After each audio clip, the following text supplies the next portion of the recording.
¿Acaso no tienes del año pasado? Sí, tengo del año pasado. Pero esto no es igual al año pasado. O sea, cada lección yo lo actualizo y eso no entiende la gente. Y dicen, pues ya está todo hecho, simplemente es de pasar y no es así. Estoy volviendo a colocar porque han aparecido nuevas cosas, que no son tan nuevas, sino que a nuestro alcance recién está llegando, hace muchos años ya, ¿no? Entonces, aquí en la neuroquímica, por ejemplo, se está aclarando cómo funciona esto. Y es bueno que tengan una idea. Obviamente, imagínense este cuadrito, no les va a dar mayor lucidez, pero les va a hacer entender y luego ustedes van a ir a leer el libro y van a poder, no va a faltar de aquí gente que quiera llevar la medicina a lo que realmente es una ciencia. La medicina, como decía un colega en el campo, la medicina es fácil. Fácil es la medicina. Viene con diarrea, Bactrim. Viene con tos, Tusigen. Está con dolor, Novalgina. No es así. Ese colega, cuando yo estaba, bueno, hace muchos años cuando estaba joven, no sabía lo que estaba hablando. La medicina no es fácil. Efectivamente, salir parece que es fácil, pero ejercer con propiedad no es fácil. Y la gente se da cuenta quién realmente ejerce con propiedad. Ustedes mismos van a ver eso en su propia vida, tanto profesional como familiar. Entonces, en la parte de neuroquímica, vamos a repetir esta parte.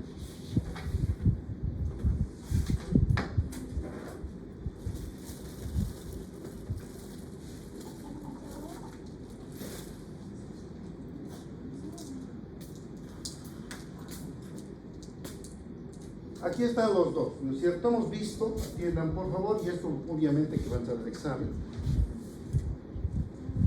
Este es el neurotransmisor del dolor. A los dos llegan, está ahí en uno solo, no es tan sencillo, pero es la forma de explicar. La sustancia, el ácido glutámico, hemos dicho que es el neurotransmisor del dolor rápido. Son fibras mielinizadas abiertas. La sustancia P es de las fibras lentas, del dolor crónico. Entonces no es tan, cuando nosotros sentimos un dolor agudo, es esto, el glutamato, el que está haciendo efecto en nosotros. Los dos tienen receptores. El glutamato, atiendan, tiene dos receptores, el AMPA y el NMDA. El AMPA y el NMDA son dos receptores los cuales usa el glutamato. En la fisiología normal, solamente es usado el AMPA, no el NMDA. Entonces, ahorita si yo les pellizco, está simplemente el AMPA, el NMDA no es usado normalmente. La fisiología normal no tiene por qué ser usado, ¿no es cierto? Entonces, solamente el AMPA. El NMDA está cerrado. Está cerrado, ¿por qué? Por el magnesio. El magnesio entra al canal del NMDA y lo tapa. Entonces, cualquier estímulo viene a la fibra nociceptiva. Estamos hablando, esta parte que estamos hablando aquí, no es de la periferia, es del sistema nervioso central, quiere decir la médula espinal. ¿Están entendiendo? Por favor, entiéndanme, y si quieren dormir, les invito a tomar una tacita de café ahí, pero no me hagan dormir a mí. Aguántense, levántense, les voy a dar permiso porque me acuerdo cuando alguien está explicando y yo estoy con un sueño posturno, me sé poner lentes de oscuros para que no se den cuenta, porque ahí se está durmiendo la mona, el pobre docente explicando, ¿no? Pero no me hagan eso, no me hacen dormir a mí más. Entonces, ya me han hecho variar. Entonces, de los péptidos, entonces, la sustancia P es el neurotransmisor de... Ahora, tenemos otro más. Este neurotransmisor es un péptido, es el péptido relacionado con el gen de la calcitonina. Es un péptido que hace tiempo se ha visto que cuando este péptido lo ven en el estudio, el dolor es impredecible. Entonces está relacionado con un neuromodulador del dolor. Potencia el efecto de la sustancia P, inflama la región de la médula espinal al ingreso y obviamente aumenta la acción del glutamato. Ahora voy a explicar por qué. ¿Ya? Entonces fíjense, estábamos en esto. El NMDA está cerrado por el magnesio. Pero cuando el impulso, la estimulación nociceptiva es no solo rápido, sino lento, quiere decir que es un estímulo constante, hay una sopa inflamatoria, que se yo, en algún lugar, los dos van a ser estimulados, tanto la sustancia P y el glutamato. Entonces, aquí están los receptores, aquí están sus vesículas secretoras, y fíjense, van a salir a la sinapsis los dos, tanto de la sustancia P, que es este blanquito, y el ácido glutámico, que es este. Sale y van a estimular el receptor AMPA y el NMDA. Ahora, ¿por qué el NMDA se activa cuando hay un gran estímulo del dolor?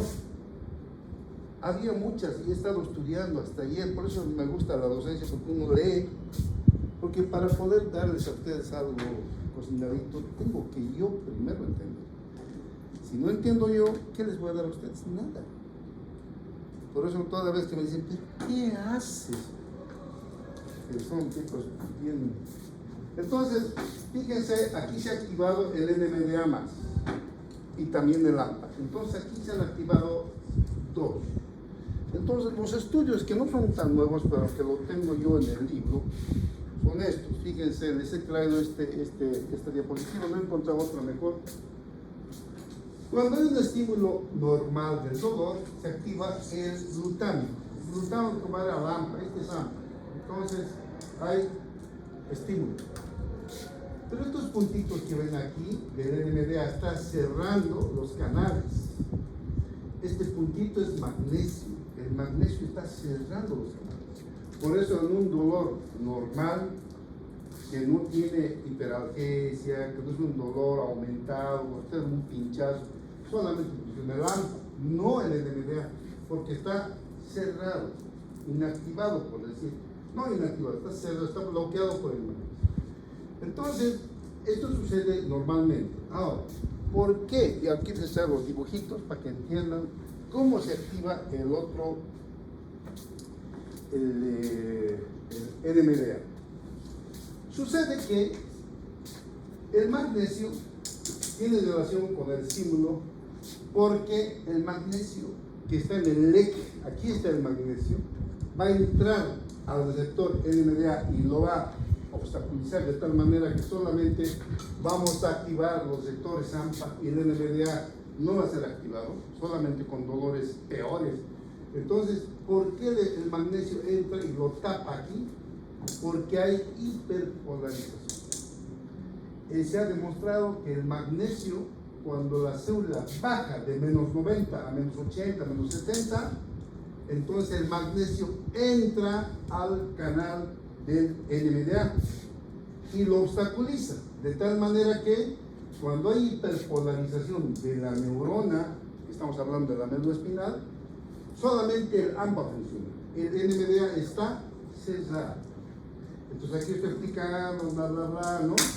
Entonces, sin embargo, cuando aumenta, en este caso, la polarización y hay un bombardeo de estímulos tanto de la sustancia P y del ácido glutámico, obviamente la hiperpolarización se va y están entrando por aquí, vamos a poner con esto, entran más iones positivos, lo polarizan, deja de hiperpolarizarse por la glicina.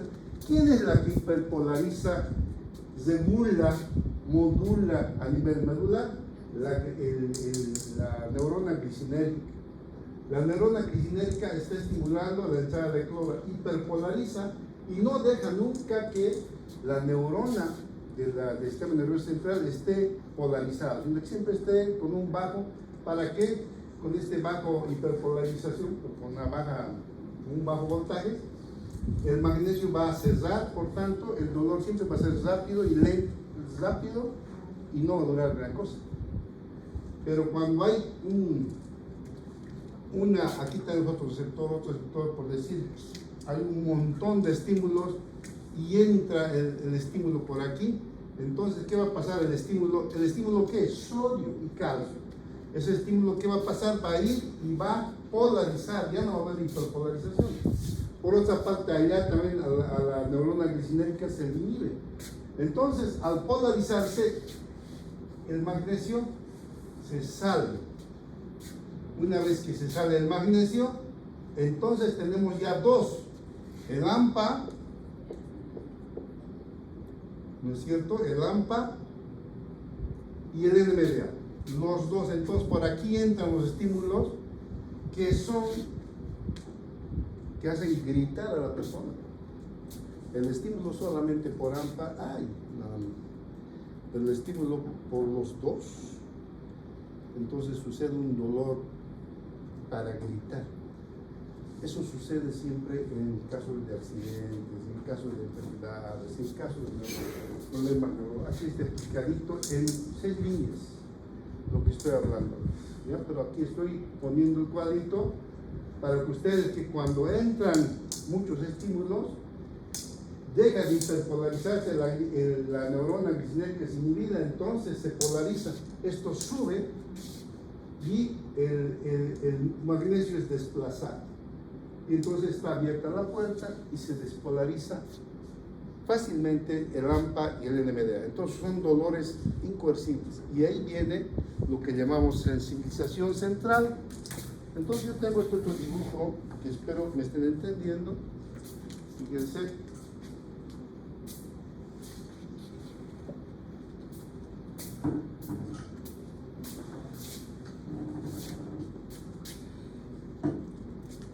Aquí estamos viendo, ¿cierto?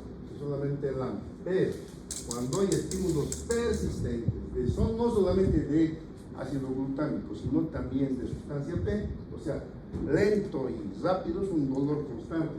Entonces se va a descargar. Fíjense cómo aquí el puntito este que es el magnesio ácido eliminado. Entonces por aquí ya viene ¿qué? Fíjense la sustancia P, NK1, todos son activados. ¿Sale? Así más o menos de compleja es la neurona postsináptica. No es un solo receptor, son cientos de receptores. ¿Y con cuántos estoy tratando de que ustedes entiendan? Con 2, 3 receptores para que aprenda y la memoria se quede y los demás ustedes la van a agregar, ¿no? Entonces fíjense, cuando hay los estímulos persistentes, todos son desplazados, se produce una polarización, el NMDA es abierto y entonces empieza a haber dolor incoercible. No sé, alguna pregunta hasta aquí. Eso es lo que he podido hacer. Esta mañana he estado trabajando, por eso, como les digo, en el hospital trabajo más para ustedes que para el hospital, ¿no? Por el momento. ¿Alguna pregunta? ¿Cómo? ¿Qué es eso? ¿Perdón? No. ¿Qué es la sensibilidad periférica y la sopa inflamatoria? ¿Por qué la sopa inflamatoria? Porque te has golpeado jugando básquet aquí, estabas bien, pero justo ahí, qué sé yo, te has vuelto a caer ahí y se inflama. Y te pones alguna cosa, viene tu enamorado, hola, ya se ha inflamado, ya se hace una sopa inflamatoria. Bradiquina, hay histamina, ¿no? Entonces inflama. Intocable, tocas eso, grita la cosa. Eso mismo se produce en la médula espinal. Y eso tiene relación con esto, ¿no? Porque aquí hay mucho estímulo. Pero aquí en la sopa inflamatoria solamente sensibilización nomás. Cuando se golpea ahí el dolor terrible. Entonces ese dolor que llega a la médula espinal, ¿viene de dónde? De la región visceral, tanto torácico o abdominal. Algo que nosotros no tocamos. Hay un absceso, hay un tumor, hay algo que está provocando un estímulo constante y eso va a provocar un dolor incoercible, ¿no? Y que nos avisa a nosotros que hay que intervenir. ¿Esto qué vas a hacer en la médula? Nada. Tienes que ir a nivel donde está produciendo el origen. El origen es en región ya sea abdominal o torácica, ¿no?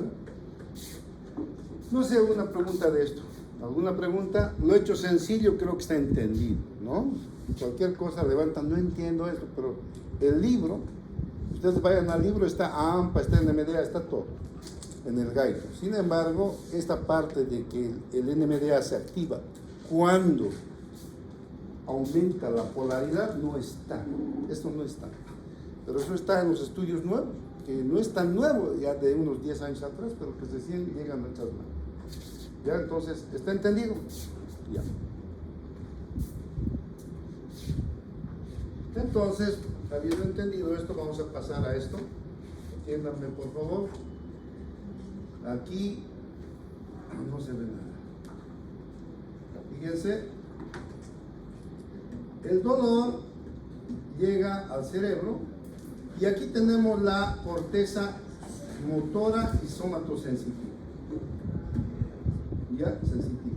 Ahora, por debajo tenemos la corteza cingulada.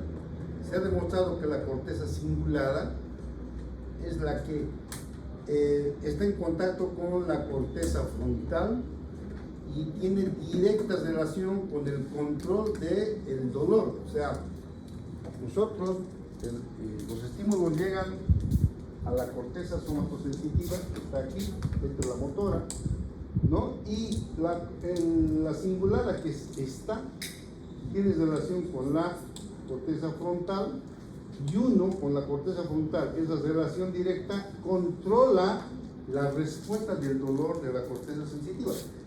¿Dónde gritamos? Aquí en el cerebro. Ahí. Entonces, de eso uno puede controlar el dolor y en una forma descendente del dolor, consciente, desde la corteza frontal, la corteza cingulada, baja hasta la médula donde está iniciando, donde está al medio, y luego a la periferia y se lo deja. Al lugar donde está empezando el dolor, entonces se puede bloquear el dolor. Estamos hablando de fisiología, fisiológicamente. Eso nosotros nunca lo hemos practicado, simplemente nos grita nada más.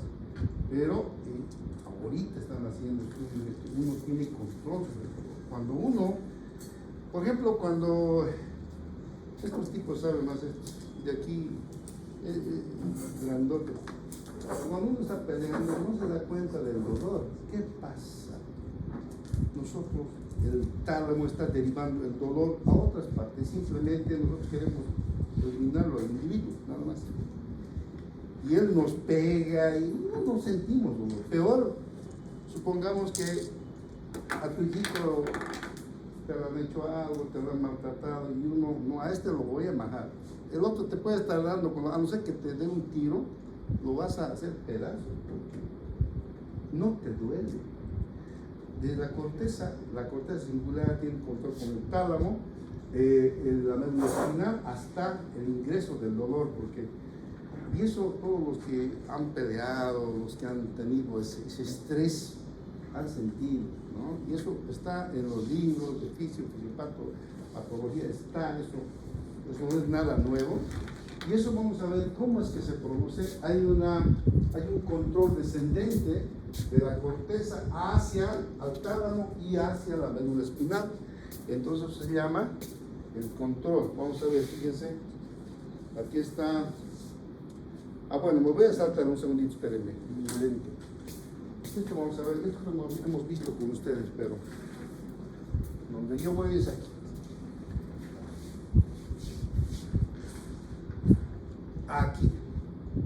Aquí, ¿ya? Ahorita vamos a volver a la inhibición para que, fíjense, la corteza, aquí se siente el dolor, aquí está la corteza somatosensorial, ¿ya? La corteza somatosensorial, el dolor entra por aquí a la médula, de la médula sube hasta el tálamo, del tálamo sube hasta la corteza. Perdón, aquí está el tálamo, hasta la corteza. Y tenemos la corteza cingulada. La corteza cingulada está rodeando, es la que controla junto con el frontal, controla la corteza somatosensitiva. La corteza cingulada entonces tiene fibras descendentes que conectan directamente, van a ver, aquí al tronco encefálico, ¿no es cierto? Y a la médula espinal. Entonces se ha demostrado esto está en los libros, ¿no es cierto? Fíjense, conecta con la sustancia gris periacueductal, es el acueducto, ¿no es cierto?, del tronco encefálico, la sustancia gris periacueductal, el núcleo magno del RAFE, este lugar, y finalmente la médula espinal. Estos son los lugares de relevo para el control del dolor, el control del dolor. El control que nosotros lo hacemos sin darnos cuenta. Pero, efectivamente, me han dicho, cuando una persona está, su hijito en peligro, agarra a una mujer, no importa que se queme, no le interesa agarra, le está quemando. El dolor hay, pero lo lleva a salvo y luego se ve que está quemado hasta el músculo. Entonces, este control ha venido del cerebro, ha bajado, ha bloqueado los ingresos del dolor y ha dado preferencia a otro acto. ¿Está entendido? Ahora vamos a estudiar cómo se produce. Esto que estamos hablando, que se ha producido en nosotros en forma natural, especialmente en ese individuo que ha debido en este no, más bien, en este individuo lo han debido hacer pedazos en la escuela, en el colegio. Todos los chiquitos y flaquitos han sufrido lo indecible, porque estos individuos, cuando eran niños, eran grandotes. Ven aquí, cambia el cuello. ¿Cuánto tenés? Así son, sin vergüenza. ¿Cuánto tenés? 2 pesos, ya, dame, 1 peso. Así, abusivos son. Y claro, habla de médicos, ¿no? Todos bien respetuosos. Entonces atiendan, por favor. Esto que se puede producir en forma inconsciente, se produce conscientemente también. Lo han comprobado, estudios, se han hecho estudios, inclusive les he dicho, no sé si a ustedes o al otro grupo han sacado muela solamente controlando con este flujo descendente de control del dolor. Entonces, estos son los lugares de relevo, desde la corteza a la sustancia gris periacueductal, al núcleo magno del RAFE y a la médula espinal. Entonces eso vamos a ver y luego vamos a ver cómo se puede, nosotros cómo podemos bloquear este ¿ya? Atiendan por favor, aquí está. Entonces el sistema de analgesia, estamos hablando de fisiología en forma normal. Entonces fíjense, consiste en la sustancia gris periacueductal, el núcleo magno del RAFE y el complejo inhibidor del dolor en las astas de la médula espinal. Entonces aquí está, ¿no? El tercer ventrículo al inicio está la sustancia gris periacueductal, aquí está el núcleo magno del RAFE y aquí está la médula espinal. Ahí tenemos neuronas de relevo que controlan el dolor. Entonces, ¿cómo controlan? Fíjense, desde el cerebro baja la orden al tálamo, del tálamo a la sustancia gris periacueductal, de la sustancia gris al núcleo magno del RAFE y a la médula espinal. Entonces, el tálamo estimula y a la sustancia gris la secreción de encefalina. Ahí es el primer bloqueo. Luego, estas fibras van a estimular al núcleo magno del RAFE, aquí, ¿no? El núcleo magno del RAFE, ahí van a estimular la secreción de serotonina que va a inhibir el dolor que estaba subiendo. Y finalmente, estas fibras van a conectar con la médula espinal y ahí van a hacer secretar las encefalinas en el ingreso del dolor, en el ingreso de las fibras que están trayendo de la periferia el dolor. Entonces se produce la inhibición. Entonces nuevamente aquí, fíjense, núcleo magno, perdón, sustancia gris periacueductal, núcleo magno del RAFE y la médula espinal. Entonces ahí está el dolor, fíjense, las fibras A, delta y C están entrando por la región dorsal, cruzando el frente y van al tálamo.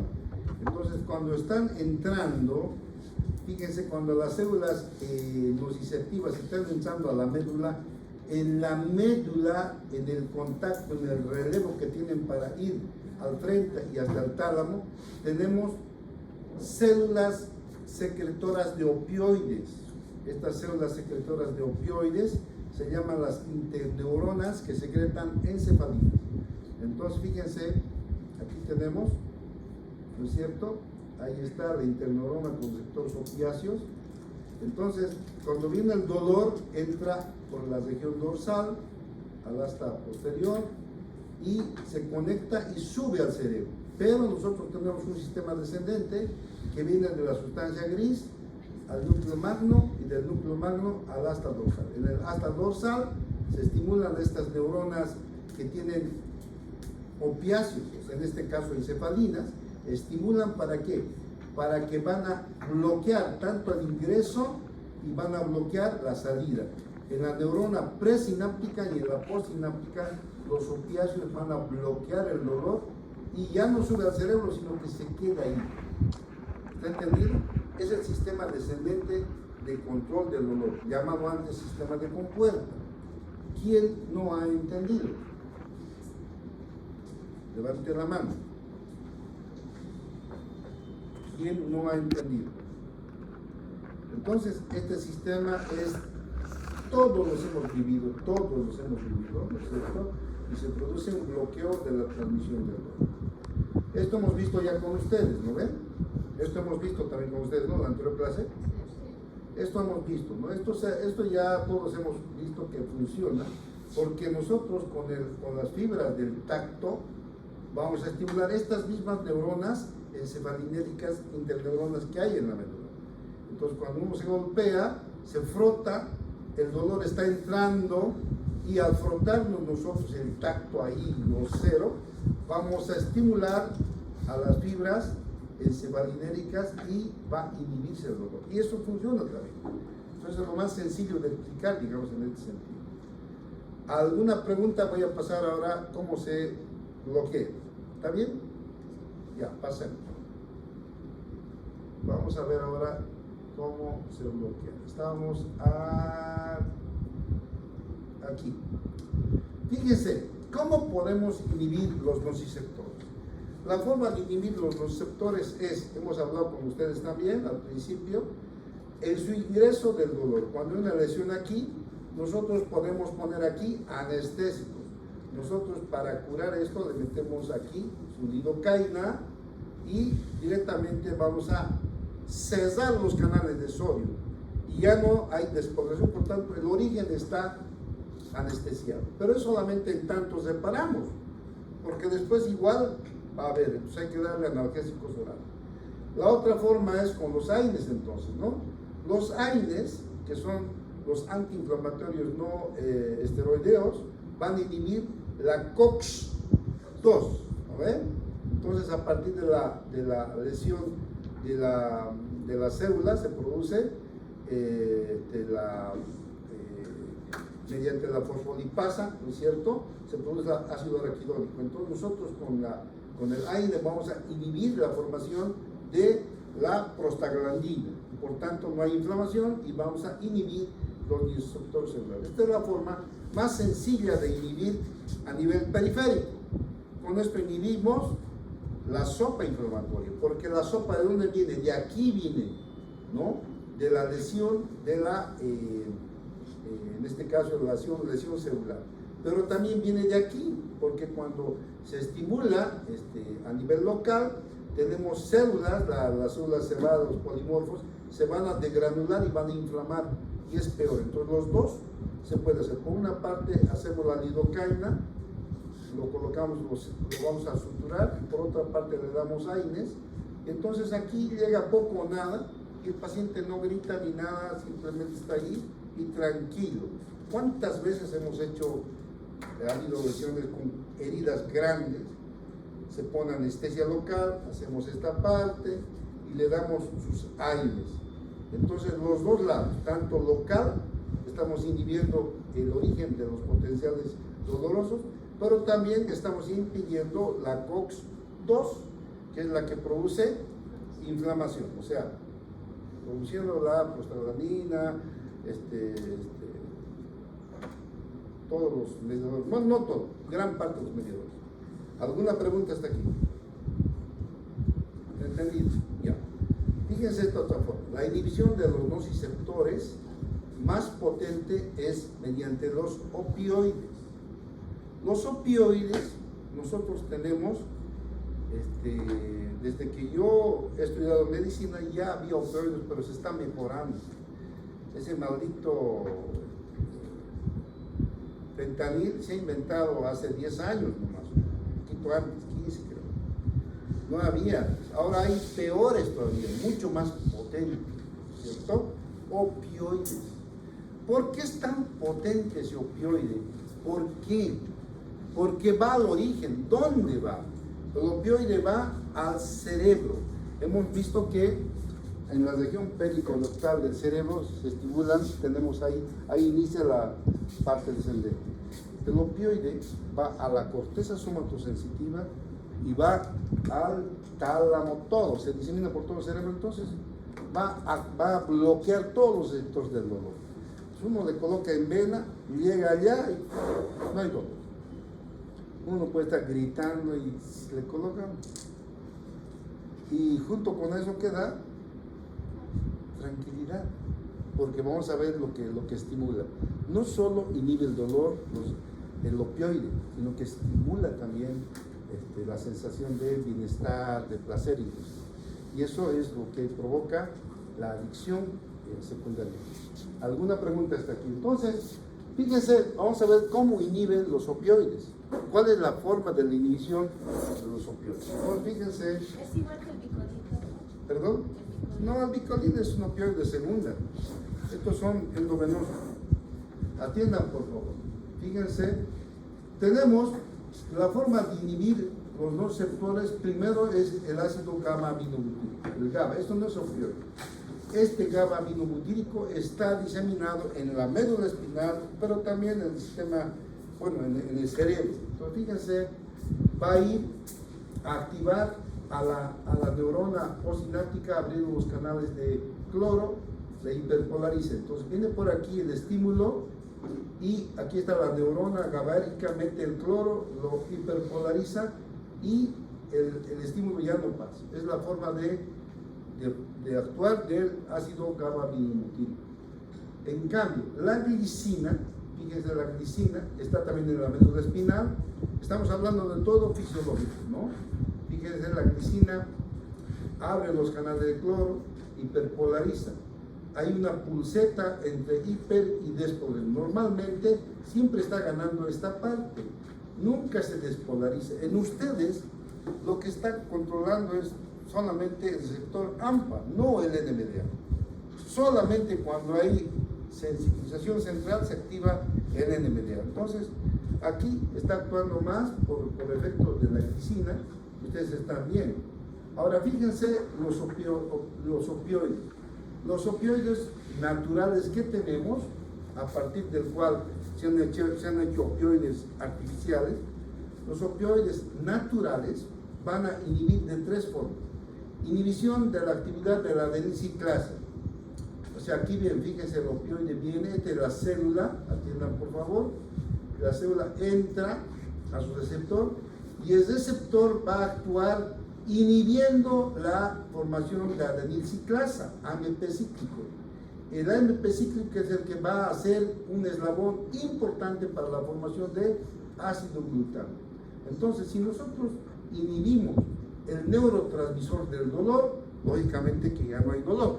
Esa es la forma. La otra, interfiere el transporte de iones calcio.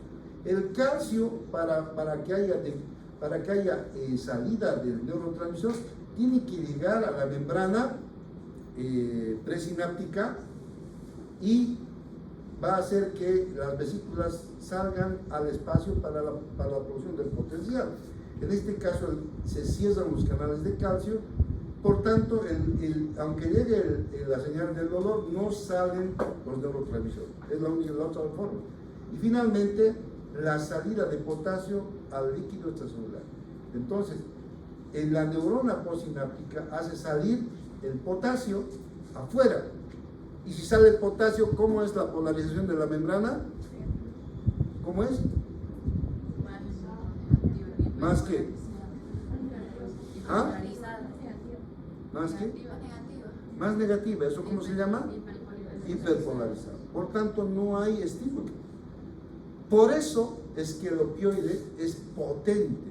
Actúa tanto a nivel del metabolismo celular, pero no solo, también pre y post sináptico.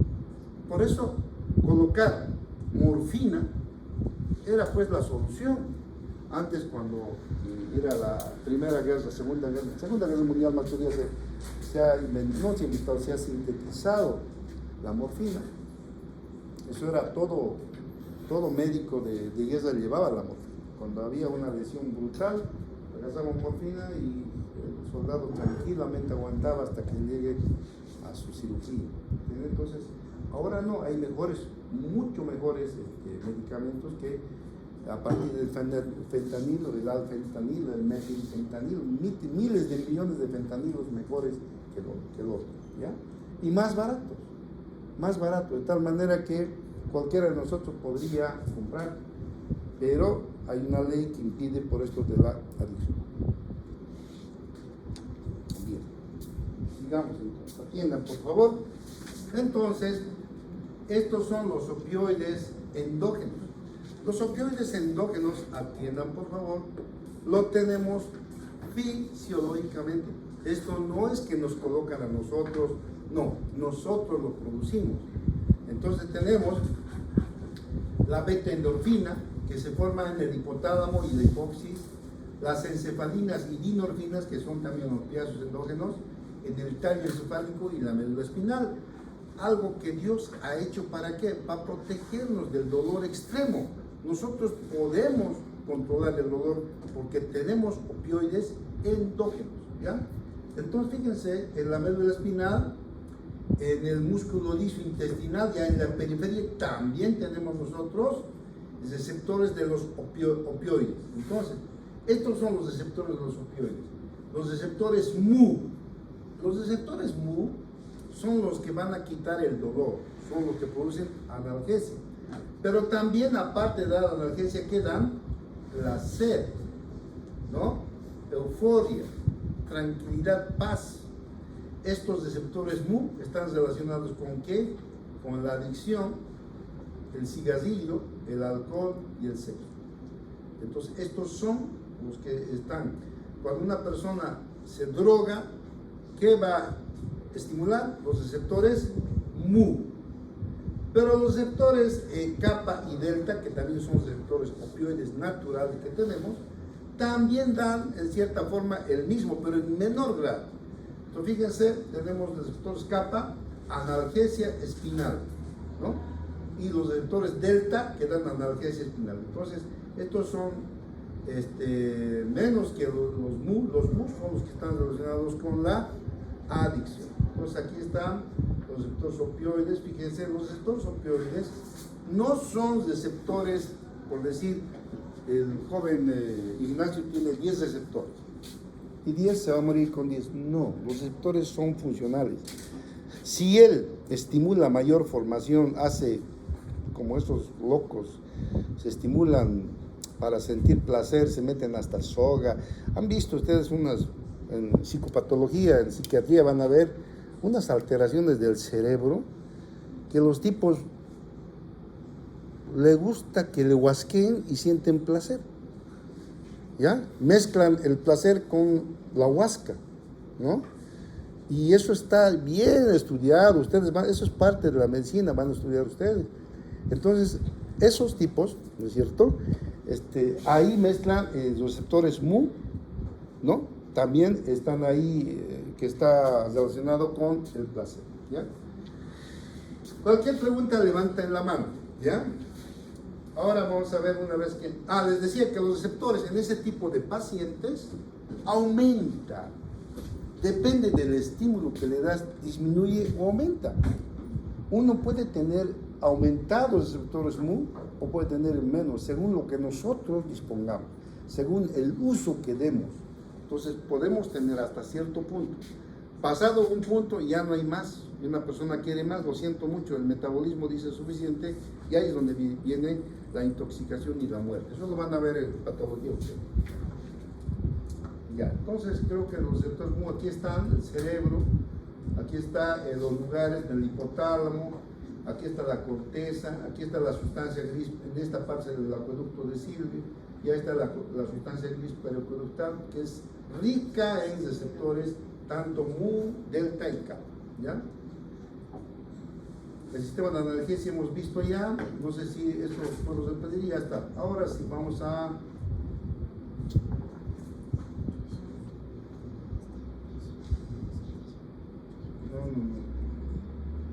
No sé si hay alguna pregunta. Entonces, atiendan por favor, ya vamos a concluir. Miren qué sencillo, qué cortito es esto del dolor. Esta es la modulación clínica, ¿no? Los opioides van a actuar en el cerebro. Ahí tenemos la corteza somatosensitiva, el tálamo, la sustancia gris periconductal, y los opioides no solo en el sistema nervioso central, también aquí, ¿no? A nivel de la médula. Pero aquí nosotros podemos intervenir con anestésicos. O sea, colocamos una inyección y vamos a colocar estas células, están embebidas en un líquido que se llama el líquido cefalorraquídeo.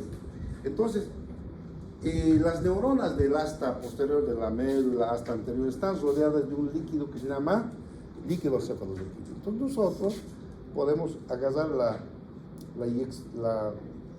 agujita y lo colocamos al individuo en la región dorsal.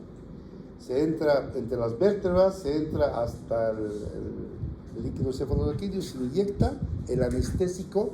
¿Qué usamos? Lidocaína pesada, eso mismo, que se utiliza para hacer anestesia, se utiliza más purificado en la médula espinal. En mis tiempos era la peri, había que ser la peridural, solamente encima, o sea, entre las capas de la dura madera, la más periférica, la peri. Pero ahora no, ahora hacen la acomodado directamente en el líquido, ahora ya es diferente, todo va cambiando en la medicina, es más sencillo. Si ahora los tipos agarran, ustedes pueden colocar anestesia. Antes tenían que ser muy diestro porque la peri, llegar ahí era mucha práctica. Tenía que aspirar porque tiene presión negativa, se ponía una gotita a la jeringa y se metía ahí y la gotita estaba ahí. Cuando entraba la peri, se aspiraba la gotita. Ahí estoy en la peri. Entonces ahí le metían la anestesia. Ahora no. Ahora ya no hacemos ya directamente la raqui.